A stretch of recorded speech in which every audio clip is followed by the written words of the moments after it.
Bakal calon wali kota Makassar Rusdin Abdullah punya cara unik untuk mensosialisasikan diri ke warga kota Makassar, yakni membuka layanan pemeriksaan kesehatan gratis di area Car Free Day Jalan Boulevard Kecamatan Panakukang Kota Makassar. Bersama relawan dan Partai Nasdem, Rusdin Abdullah menyambut warga peserta Car Free. Di tenan rudal care pemeriksaan kesehatan gratis ini, warga bisa memeriksa kondisi kesehatan mulai dari pengecekan gula darah, kolesterol, tensi darah, dan pemeriksaan asam urat.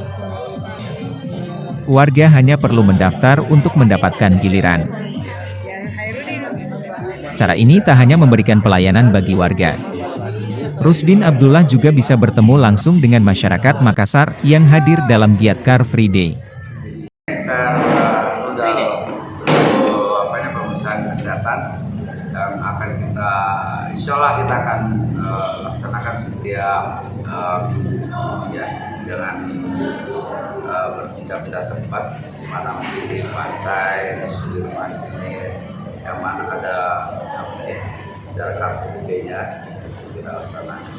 Ini semata untuk bagaimana masyarakat bisa mengontrol kesehatannya, masalah gula darah dan kolesterolnya. Hal seperti itu sudah dibutuhkan oleh masyarakat. Hanya melibatkan tim relawan atau pada dinas tim pelayanan terusnya? Oh, memang semuanya relawan. Ya, semuanya relawan. Jadi tim medis pun itu semuanya relawan, semua yang ikut saya Makassar. Nama Rusdin Abdullah kembali mencuat sebagai kandidat unggul dalam pemilihan wali kota dan wakil wali kota Makassar, setelah namanya masuk dalam usungan Partai Nasdem. Rusdin Abdullah juga sudah menyebarkan baliho sosialisasi untuk maju sebagai bakal calon wali kota Makassar. Terima kasih telah menonton. Jangan lupa subscribe dan share. Terima kasih.